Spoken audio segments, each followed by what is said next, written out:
So welcome, everybody. I'm Lisa Herrick. Most of you know me, but if you're new to our group, if you've never been to one of our meetings or events, then I am the person who founded 31st Street almost exactly 7 years ago, February of 2017. And the reason we're called 31st Street is we had 30 people in my living room on 31st Street in Washington, D.C. And now we've got about 1,600 people, and just look, we've already got almost 140 of you right here. So we're going strong, and we have a wonderful program tonight. We are focusing on grassroots groups these days. We'll pivot to focusing on candidates and legislatures later in the year. 2024 obviously is going to be really busy, extremely important. But tonight we are focusing on North Carolina and Montana, and we have Dreama Caldwell here from down home North Carolina and Ronnie Jo Horse from Western Native Voices. We will be hearing from them after we hear from Jim. And we are just so appreciative that you're joining us and that you're helping and that you're participating. I also want to thank all the co-hosts. I think we have a co-host slide to show. There's a lot of co-hosts. A lot of people stepped up to co-host. For those of you who have never co-hosted, really, it just means inviting your friends and family and networks. We provide obviously the program and the invitation and the thank you notes, but we ask people to volunteer to invite people that they know to come, to attend, to donate. And these are all the people who agreed to co-host for tonight. So thank you so much to everybody who did that. You've turned out a wonderful crowd. All of your guests seem to have arrived, which is great.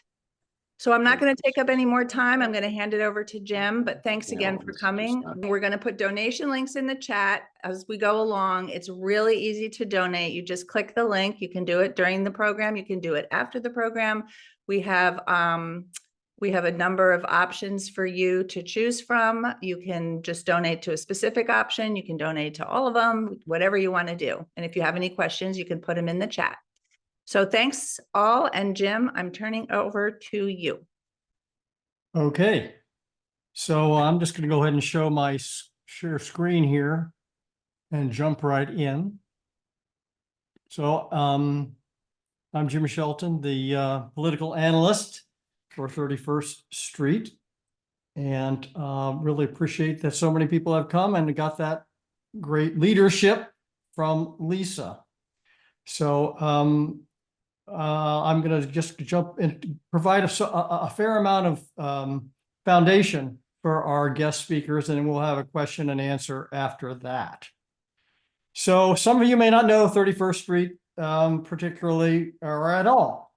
And just to say, this is a little bit about the way we approach what we do. I want to dwell on these things, but we do try to be very strategic and try to find things that are good investments for people, so that your money, our money, and our other efforts are, get the best that they can. And so switching to how we're looking right now at 2024, it's very clear already that there is already and going to be massive money directly contributed to what I call the marquee races. Biden, all the Senate races, basically all the House races that are really in play.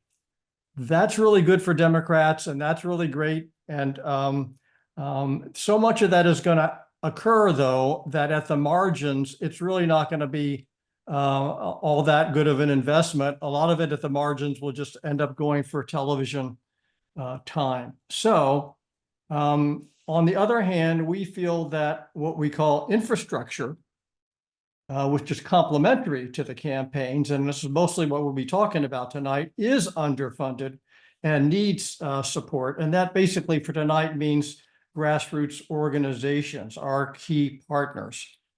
And just to help people understand that the way these organizations work, they're legally separate from the campaigns.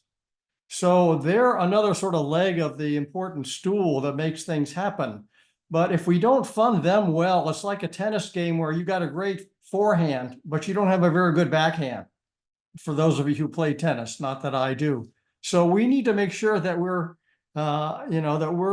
making sure that the full game, we're playing our full game, if you will. The other thing is that for those organizations to function really well, early money is crucial, and early money means now. And I'll be talking about what I mean by that. Just one other point is that, we have a lot of things at stake, a lot of things that are where we're having elections. The key ones are, of course, the presidency, the House, and the Senate.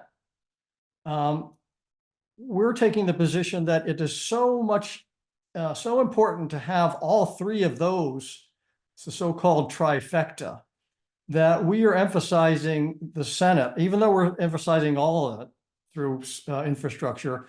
So we are, trying to bring a lot more support to the Senate than other folks would necessarily do. So that's one reason why we're, not the only reason, but one reason why we're supporting Montana tonight. Okay, so let's shift to North Carolina and to Montana. All right, now why focus on North Carolina? Well, the big reason, of course, is for the presidency. Joe Biden came very close there in 2020, and things have actually improved a lot. And we think there's a lot going on such that we think we can close that gap with a lot of other partners, of course. And those 16 electoral college votes are just really crucial. I mean, if we win those 16 electoral college votes, it's virtually game over for the presidency. There's also key governor and attorney general race. We have Democrats in there now. They are termed out. We need to keep those offices. We have really good candidates, I believe, that are going to be running for those offices. There's a key Supreme Court race. There's one key House race. There's a legislature that is not at the moment veto proof, but we would like to make veto proof such that when hopefully we have a Democratic governor, the horrendous things that the Republican legislature wants to do will not come to pass. Also thinking ahead, and this is part of investing in infrastructure, there's a key Senate race next year, 2 years from now. The demography continues to work for us in North Carolina. There are many, many people moving to North Carolina every day, young people, people of color, diverse people, educated people to some extent. And these are all our voters. And the other thing is that we have really great partners. And we'll be, getting into that a little bit. Number one, the North Carolina Democrats and the Mecklenburg Democrats have been recently sort of reinvigorated or invigorated. And we have terrific grassroots strength under the leadership of the donor table from Jessica Lawrence. So that's why we think we're optimistic and we're going to give it the best shot we can. Now, why focus on Montana? Well, there's a lot of similarities. First of all, of course, if we're going to hold on to the U.S. Senate, we almost have to retain John Tester.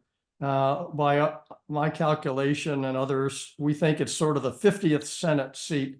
And so, it's kind of all in to some extent. However, he's got a lot of money. So just remember that. So we're going to try to support him other ways. There's also a very competitive House seat. Recall that we only need to flip 4 or 5 House races right now. If we can, every House race is precious. There's a good one that overlaps. The nice thing about supporting grassroots groups is you're getting an infrastructure, you're getting support for everything. There are 2 key Supreme Court races, 2 liberal Supreme Court justices that need election. There's a governor's race that we won't win, but we have a vigorous candidate anyway. Sorry, having to answer a phone. There's an abortion initiative that I think is just about to be approved, hopefully, which will help us. There are legislature races that we want to win. And again, we have wonderful state partners under the leadership of Stacey Anderson, and we'll hear from one as Lisa mentioned later on in the program. So that's why. Now, these are not the only states, but these are the states right now, and it's partly because of the timing. All right, so again, when we're talking about these grassroots groups, they're the so-called nonpartisan C3s and the somewhat partisan or partisan C4 groups. People may not be all that familiar with what they do, and they're not all the same. A lot of them do somewhat different things, but there are a lot of similarities. Right now, voter registration is very important for a lot of these folks, both for the nonpartisan and the partisan efforts. I'm not going to go through all these things that they do, but there's one other major set of activities that they do in the longer term. And again, that's another major advantage of these organizations. They stay around, assuming that they get decent funding over time. And they work on other things besides politics. They have other reasons for being. They work on local issues. They work on community support, things like, I don't know, food banks or literacy or housing issues or what have you, that are important to their respective communities, which is great. It's great that they do that, but it also gives them legitimacy and credency when election time comes. So these groups are great. And then when election time comes, then they do their more intensive voter outreach and a variety of other kinds of things. But they need to be in place now. They need to be getting in place now. So here's why early funding is important. First of all, so they can plan what they're going to be doing, but also they need to be hiring up. They need to be moving into high gear. So they need to recruit, train, deploy, and develop staff. And those of you who have worked in organizations know that that takes time. So we are almost into March. So it really is important for them to have resources to do that. They have to sort of, implement, assess what they're doing as they go along. But also it takes time to build relationships, both within the organization and other outside the organization. So they need, help for doing that. But then lastly, my educated belief is that early voter contact and ongoing voter contact, especially for lower frequency voters, is really key to winning elections, especially national elections. So that's what we're in at this point, folks. And so that's why we think this is so important. Okay, now we're doing something a bit different this year. We're working with state donor tables, and we found two great ones in North Carolina and Montana, also called a donor alliance, I think more formally. So what is it? Well, it turns out that in their wisdom, some of the major donors in the country have figured out that it's important to have a set of people in these states, and they're basically set up in all the key states. And, they provide support for a small staff that become experts on the state situation. Number one, on the one hand, both the politics, but on the other hand, how to put the things together on the C3 and C4 side, particularly, not entirely, but particularly, to sort of make things work. And at our monthly meetings, we had presentations by these folks, and they're just outstanding. So what then they do is that they support and coordinate and help and provide technical assistance to the C3s and C4s. But also from our perspective, they see their role is to provide advice for us when we're trying to figure out who we want to support in these states. And moreover, they provide funding mechanisms to make it easier to fund these organizations, because sometimes these smaller organizations don't have all the bells and whistles about being able to receive outside money that easily. So we are very happy to work with them in that way. And now you're probably asking, okay, now how does that work? Oh, sorry. By the way, here are two of them, Jessica Lawrence and Stacy Anderson from North Carolina and Montana, respectively. Just outstanding. So this is just a schematic of a basic idea of how this might work. We can fund directly to a C4 fund or a C3 fund, or sometimes other funds that the donor table sets up, and then they disperse it to these grassroots groups they typically call it re-granting is the term that they use. And here you can see who we've agreed that we're going to be funding. So in North Carolina on the C3 side, it's these two organizations that are going to focus on Mecklenburg County.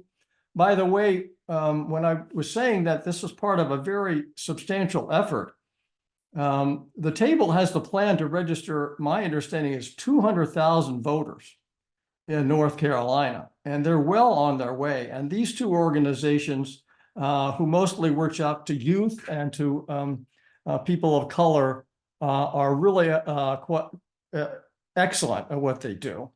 On the C4 side, Jessica has said, okay, we want to support these 6 organizations. Fair enough. And as it turns out, we've also now enlisted Dreama Caldwell from down home, North Carolina, one of those organizations, who's going to talk to us in just a few minutes. Likewise, for Montana, we have fewer organizations, Western Native Voice, which is both a C3 and a C4, obviously reaching out to Native Americans, and then Hamburger, which is a smaller organization that reaches out to students. And again, we have Ronnie Jo Horse that's going to talk to us about Western Native Voice. All right, so this is sort of the bottom line. We're out to raise $200,000 for these folks in sort of equal segments like this. You notice that I put the C4s in a darker tone here because it really is harder to raise money for that. I would also say I'm sure people have preferences for North Carolina and Montana and affinities. Montana, North Carolina is a bit ahead because we started a little bit early with that. So Montana could use a little bit more help. I am happy to say that we are already, though, at about 2/3 of the way toward the $200,000. So thanks to the work that you guys have already done with us and for us, we're on our way. So we're hoping that tonight we'll, get the rest of the way, or if not that, very close to it. And so with that, I'm going to turn things over to Ronnie Jo Horse. Over to you, Ronnie. Hello, everyone. Hope you're doing well. My name is Ronnie Jo Horse, and I'm the Executive Director of Western Native Voice. I'm a citizen of the Oglala Lakota Nation and a descendant of the Northern Cheyenne Nation located in southeastern Montana. So thanks for having me. Let me share my screen here. So we are Western Native Voice, as mentioned. We are C3 and we do have a C3 and a C4. I'll get a little bit more into that. So we pride ourselves on honesty and integrity, family and community. And what that means is internally, we put our families first. So I don't like to restrict parents. I kind of like to work with them because I know childcare is expensive. So we do have our own office building here. And so I do let, if they don't have a babysitter or if they have to drop them off, we do work with them. But that also goes for our community. And it's just a part of our culture where we're always thinking about the future generations. So it's difficult when you have to exclude them in main society. But our purpose is to inspire Native leadership so our communities flourish. We work with Native American communities to build political and personal power on policies that are affecting their communities. And we have 4 programs, which is civic education, civic engagement, leadership development, and public policy advocacy. I would say our largest program is civic education and civic engagement. We do leadership development throughout all of our programs are Phil. Leadership, how we define it, is a little bit different. So everyone can be a leader. It doesn't have to be necessarily the person running for office, but maybe you're a good fundraiser. Maybe you're a good public spokesperson. So kind of finding what we call your stream so that you can contribute to the larger waters there. And so we don't try to, limit people. And public policy advocacy, whenever we do, is more of not just only for Native Americans, but for the wider Montana. For example, we are in a lawsuit right now out of the 2021 legislative session. There was 2 bills that came out that would have really affected our work. And so that was the taking away of same-day voter registration and then ballot collection and transport services. So we did win 2 lawsuits against the state so far. The second lawsuit was appealed and is actually in the Supreme Court. Anytime we're going to hear back on that, they told me at the beginning of Christmas, before Christmas, that it could be any time, and I've been waiting anxiously because out of those, the turnout of that lawsuit can affect our game plan on the ground. So if we do lose same-day voter registration, and then we do lose ballot collection, which is really important in our communities because we have elders that can't leave their home. Sometimes people don't have a car, and so we do have ballot collection boxes and deliver those to the county election office, which can be up to 75 miles one way.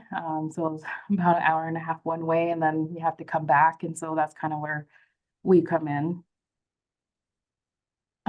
Some other projects that we do have is day labor program. So what we noticed was, so we serve low income communities, and what we noticed is, you know, people are more worried about if they're going to put dinner on the table and not go put, you know, $50 in gas to go register to vote and drop off your ballot. And so what we did is start the day labor program so that there's multiple things happening. They do get paid the day of or the day after. It provides experience for the community and more opportunities to kind of expand their resume and things like that. But what we really notice, it gives pride back. Everyone helping each other. They really care about their community, which really helped us in our job because now they can not only, you know, have their head down and figure out where their next meal's coming, but they can also, they're starting to like look up at us and like, okay, I'm really interested in voting and being civically engaged now. So it started on Northern Cheyenne. We expanded it to Crow and Fort Peck. And then the Rocky Boy Reservation just asked about it. So we may be expanding there in the next year. Other projects is our youth program, getting youth civically engaged. And what we're trying to do is create a culture of voting is a tradition in families. So starting with elementary and middle school and high school, and then going into the college and the universities to kind of talk about how people can be civically engaged. We do have a certified teacher on staff, and he's done a really wonderful job with that program. And then the last project is the National Native Grassroots Democracy Project, and that's just other Native grassroots organizations like ours in different states, and we all come together and support each other and give each other ideas about how can we get our communities engaged, because we are all kind of facing the same struggles when reaching our communities, you know, the long distance, the low broadband service, and even low cell phone service. So we do come together and kind of support each other in that way. This is some of the data from our 2020 efforts. So we did have a 5% increase for Indian country, so it went from 60 to 65%. Because of COVID, we kind of were the first ones to develop a policy with the CDC guidelines and the WHO and all of that. We trained over 600 state, tribal, and community members on COVID safety, which really helped us in our work because people were, you know, nervous about people knocking doors and things like that. And so that was just another way that we can comfort our community to do our work. We also gave COVID aid out to tribal nations, and that looked different in every other tribal nation.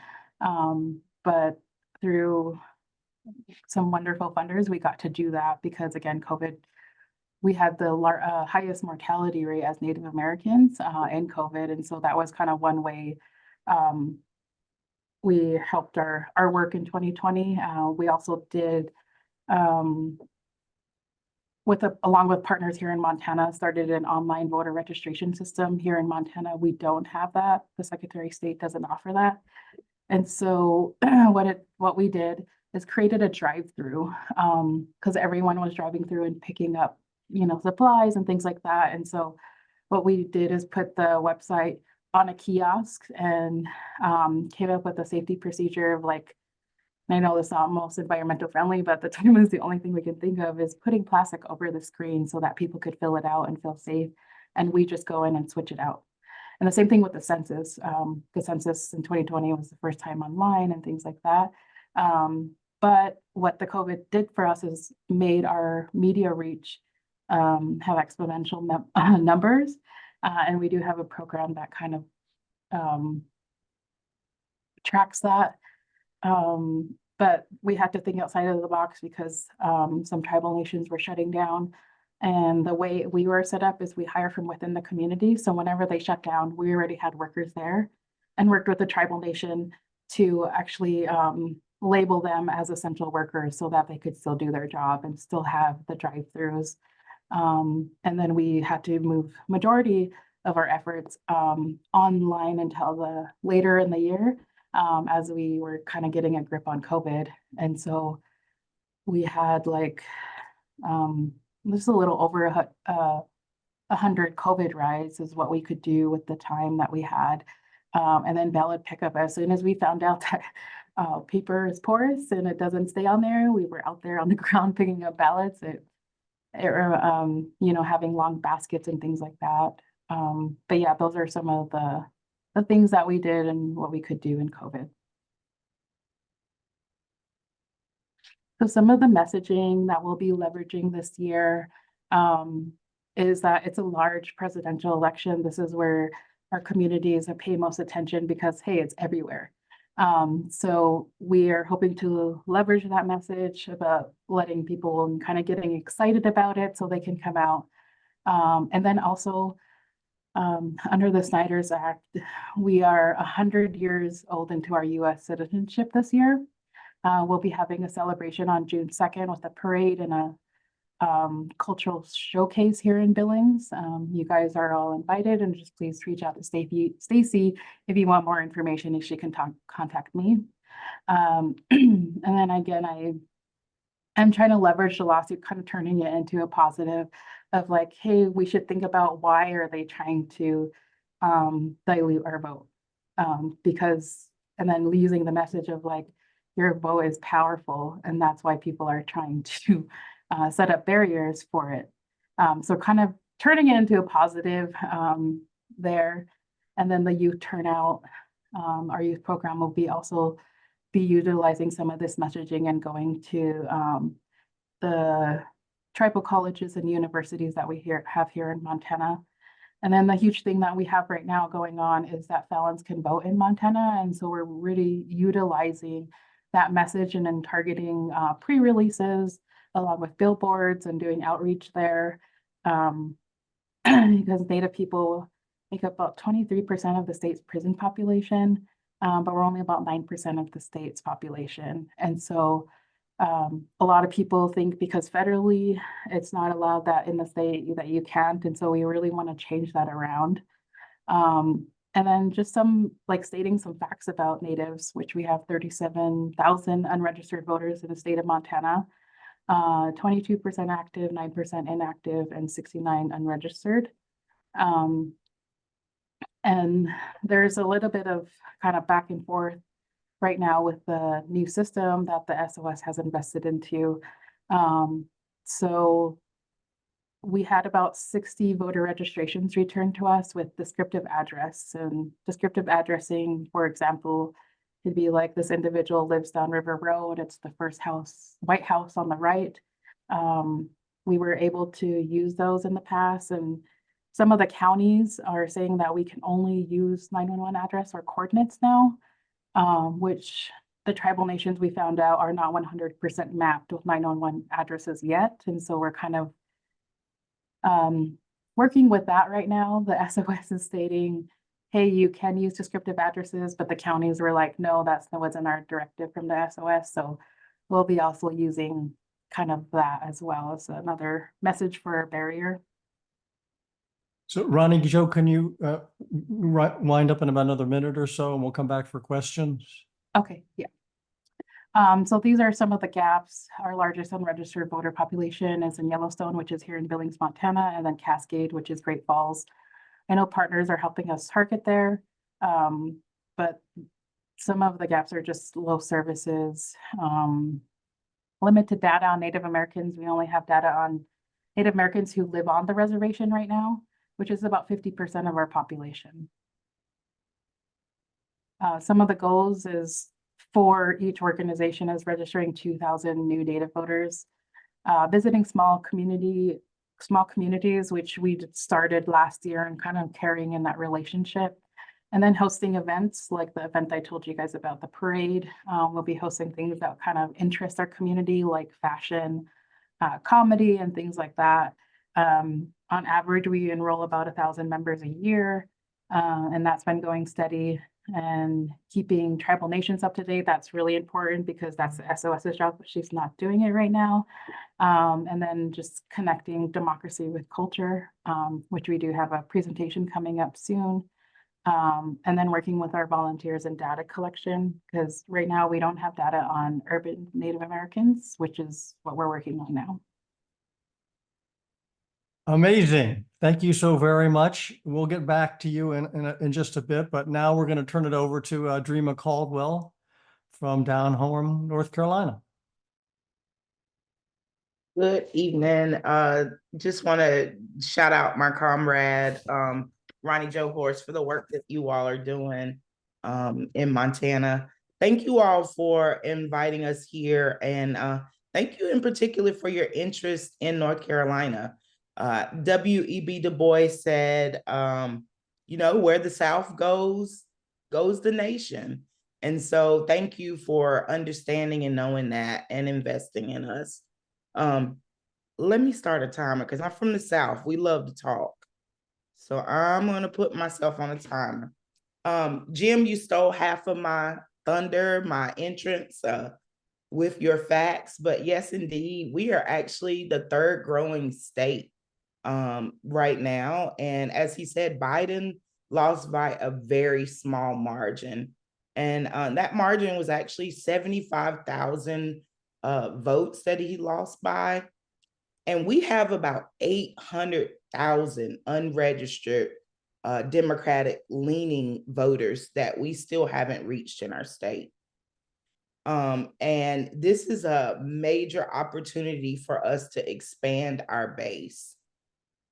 North Carolina is also one of the only presidential battleground states that also has an open gubernatorial race.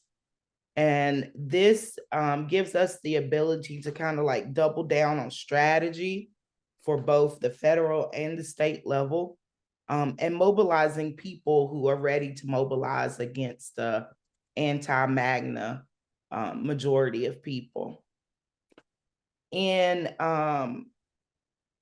we know that our gubernatorial nominee is our current lieutenant governor.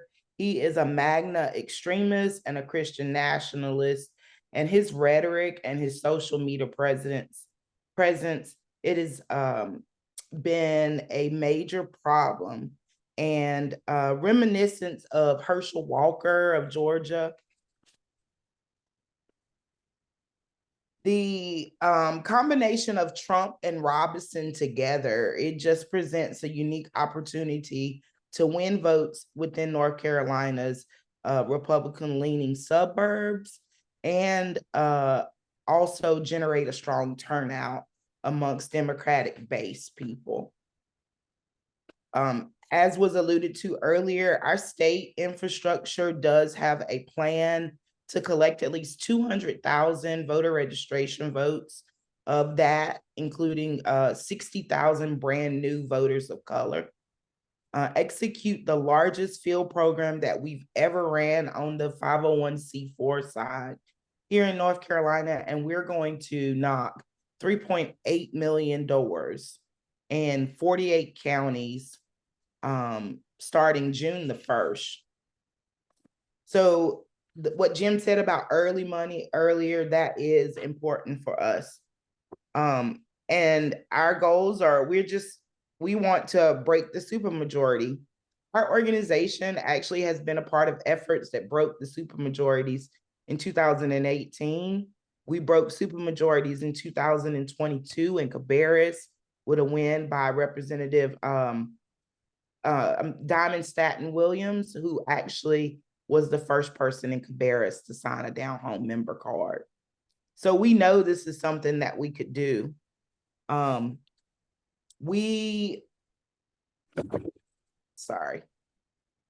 Just want to kind of iterate that North Carolina is one of the 7 battleground states that are needed to get control of the presidency. Like, there is just not a pathway to victory without a victory in North Carolina.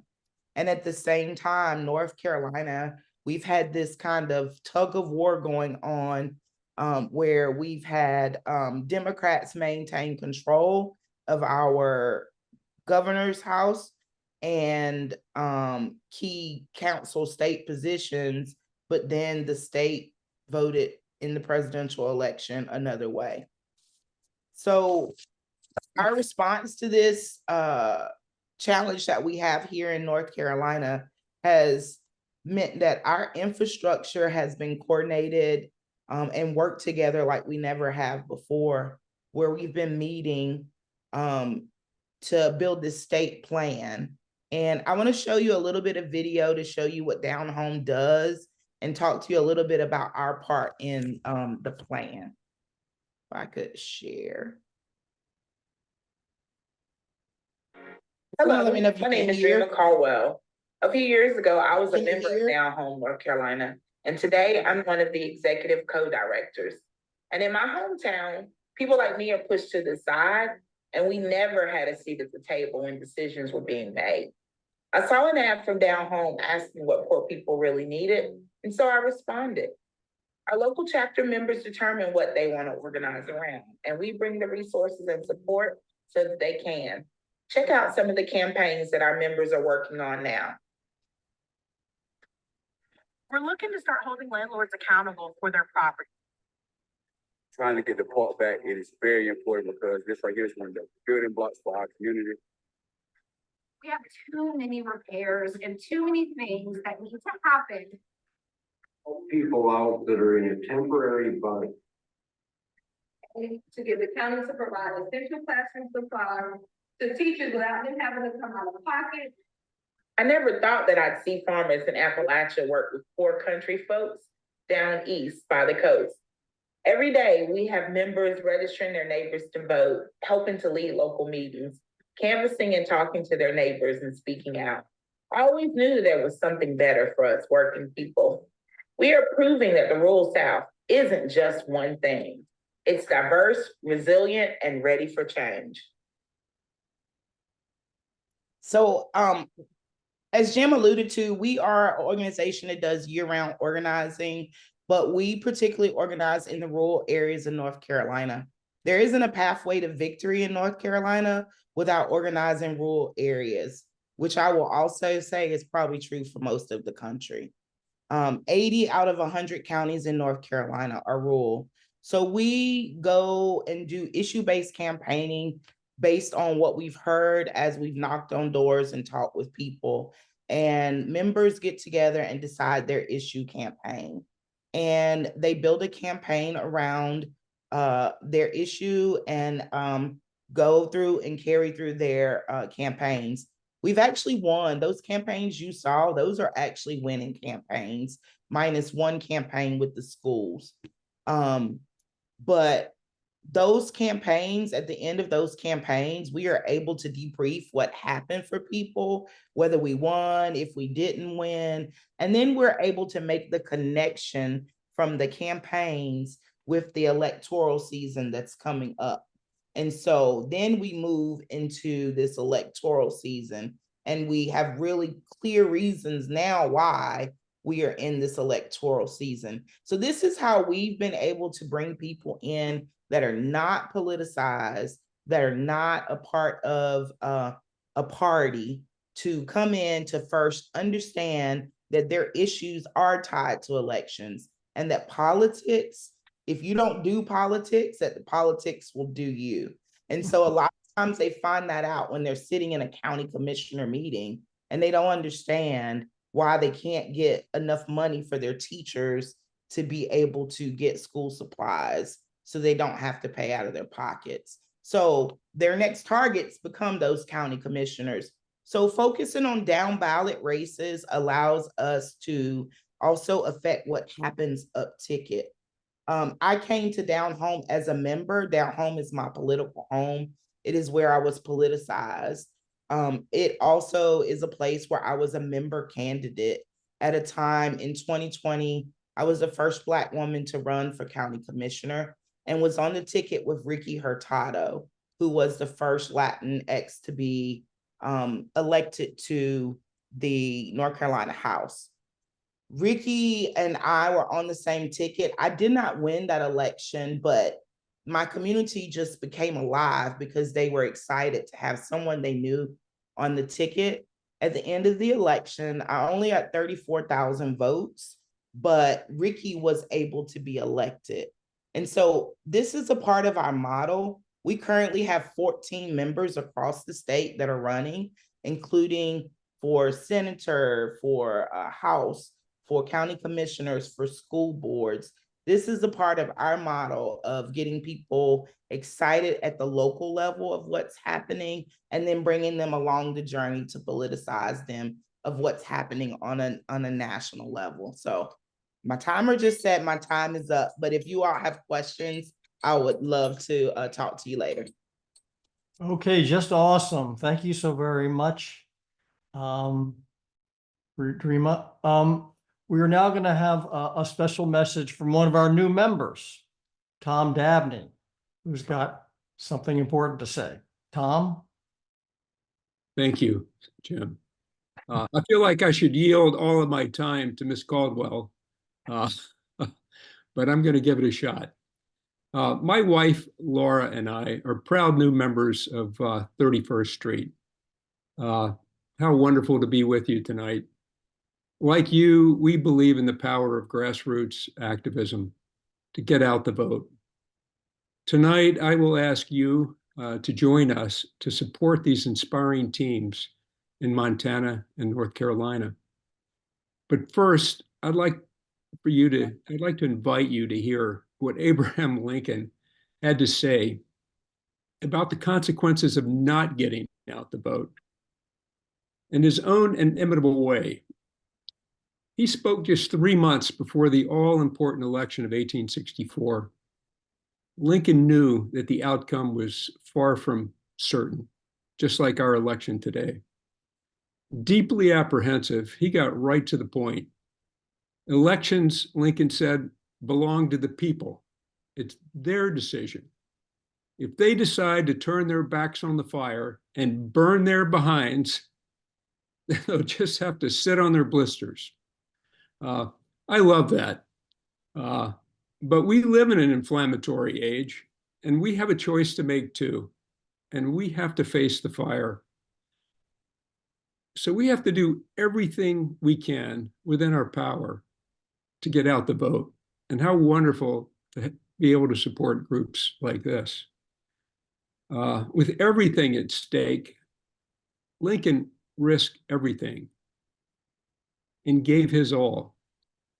Today, Laura and I responded to North Carolina and Montana by making a contribution of $5,000.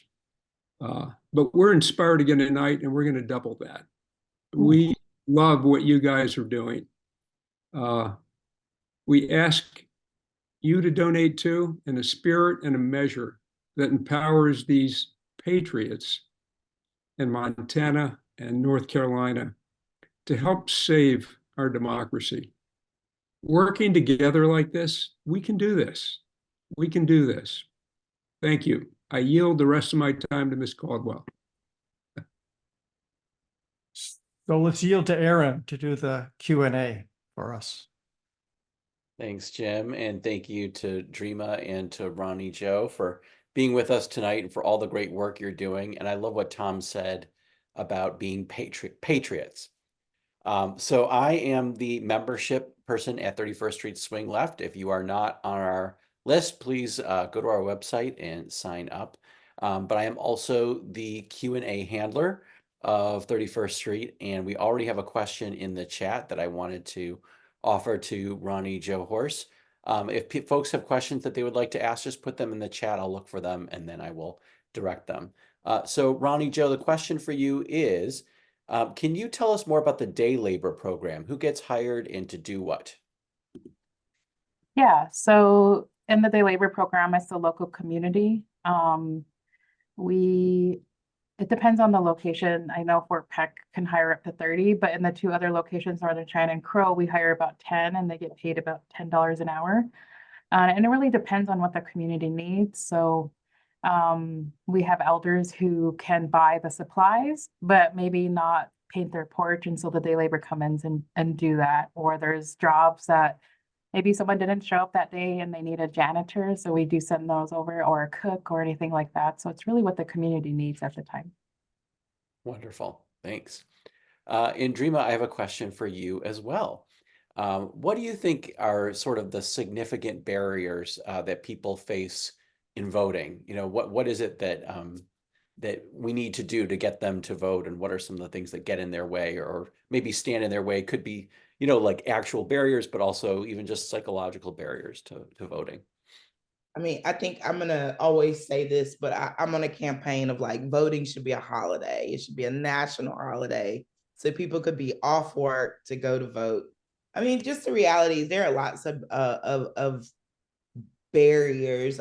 We work in rural areas where, and in a state where people are constantly moving the goalposts. They're changing our ID laws. They're changing how long early voting is. Early voting is great for working class people because they can go on the evenings or they can go on the weekends and not have to choose between missing work and going to vote.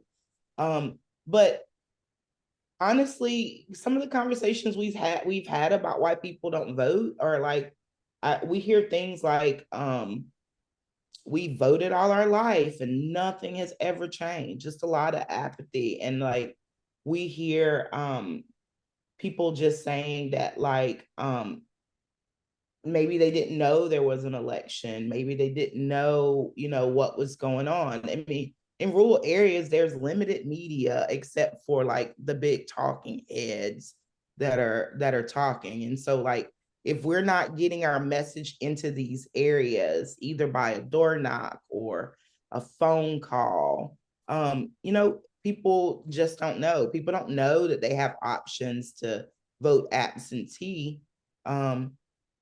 It sounds like a basic civics lesson, but like really a lot of people are in survival mode out here, just trying to keep their heads above water and feed their families.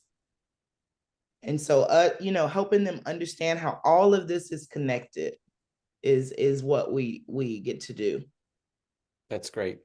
And by the way, I just wanted to point out, one of our members reminded me, here at 31st Street Swing Left, we do not touch a single dollar of money that is donated. There is zero overhead.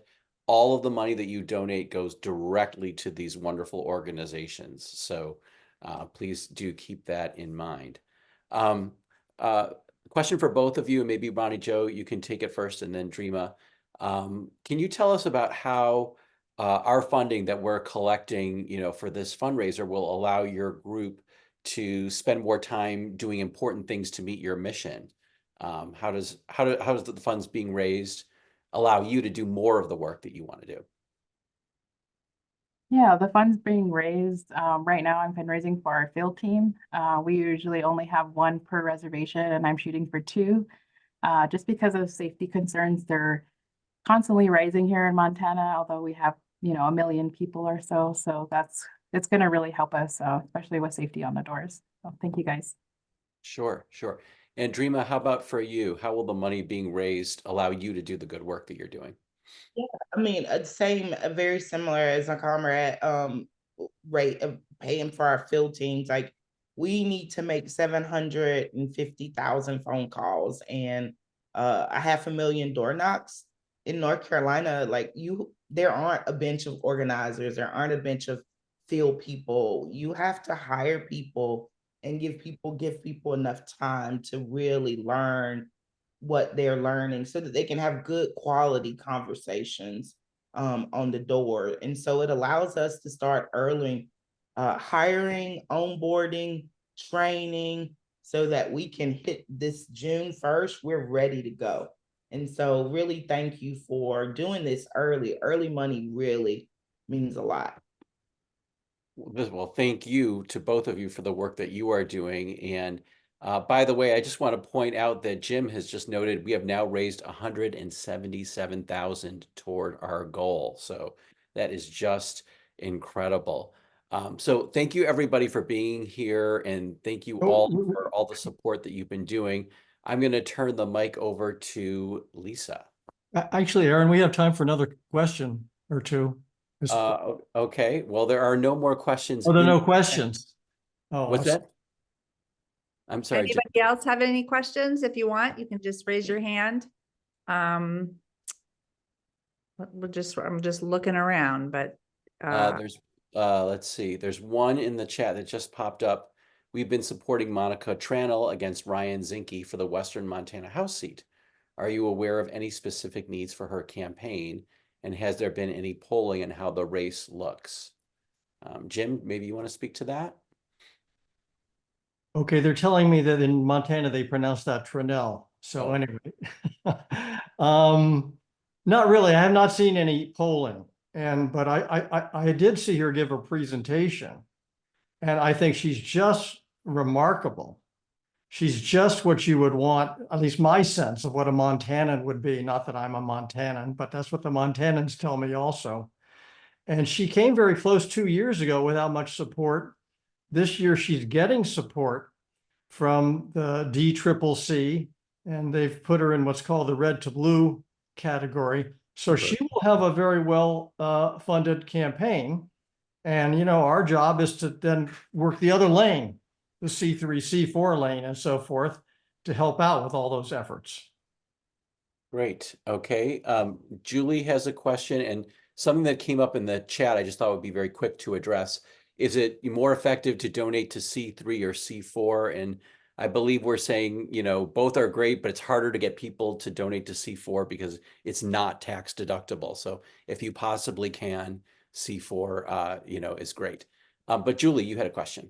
Well, actually, it was a question that I think was raised that I was curious to get the answer for. It wasn't my question, but it's about the gubernatorial race in Montana. And Jim, what are the chances on that one? Is Stacy still here? Let's ask her if she can respond to that. Okay, I'm not hearing her. So my understanding is we really are not going to win that governor's race. He's a great candidate. If you read his biography about how, you know, his relationship, he used to sell guns and now he does. Anyway, he doesn't anymore. Ronnie Jo may, of course, know better than I do. The thing is, though, he's a very vigorous campaigner. He's going to be out there, you know, getting votes. And if, you know, if we all come together and get votes, it's going to help us. Yeah. Great. Question in the chat, and I see Dan has his hand up. For Dreama, in your canvassing, what is your best response to people who just don't vote because they don't believe it makes a difference? So we use a lot of deep canvassing at the door. We meet people like that to have conversations and continue to talk to them a little bit about, you know, if you dig into problems, you know, dig into things like, you can just ask a question like, what keeps you up at night? And people will start to talk to you and tell you about things. And like, then you can begin to make a bridge for them about how that really works and why it does matter, and how how not voting also is a part of the problem of how we got to where we are. And so it's just it's a conversation, but it really is listening and validating the things that they're saying, because people have their experiences, and then helping them to understand that there is a way for it. Just people aren't very hopeful right now. And so just reminding people that there is a path for it, and that we just organize and we move forward together. That's great. That's great. Okay, now I just wanted to note we are approaching 8 o'clock, or we are at 8 o'clock, which is the sort of scheduled end of our program. However, we are happy to stay on for 15 minutes to have an informal after session for more questions and comments. So if you do need to leave, we totally understand. We thank you for being here. If you'd like to stick around for a little while, we will be on for another 15 minutes or so, just to for a little bit of chat. So thanks to everybody. And I see that Dan has his hand up and would like to ask a question. So I'm going to allow him to speak. Well, if I could, because I'm in Montana and follow these races, I just wanted to reinforce what Jim said about the Trinnell race. Monica is an incredibly strong candidate. She came very close last time in an off year, which worked against her in Montana, and she has a real shot at it this year. She will knock on more doors, talk to more people percentage-wise than any other candidate in the country, I think. She is just terrific. And there are 2 reservations in her district, and the work that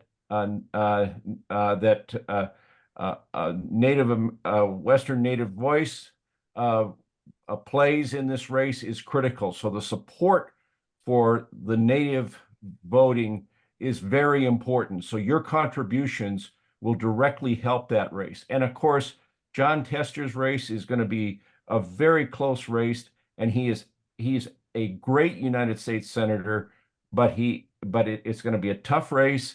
It's going to be very close. And again, the Native vote is what is a critical factor in this election. Governor's race, the current governor will likely win, but he is not well liked. And he has just drawn today a primary opponent in the Republican primary because of the general dissatisfaction with the governor. I still think he will win, but our Democratic candidate will make it interesting and will help at the margins with some people going to the polls. So that's I think it pretty much follows Jim's analysis, but that's my take on the situation here in Montana. Well, thank you, Dan, for your 2 cents. And Stacy Anderson just put in the chat earlier, if you did not see it, polling still has the incumbent governor at over 50% approval rating. So it's a tough hill for the Democratic candidate, but not impossible, but a long shot.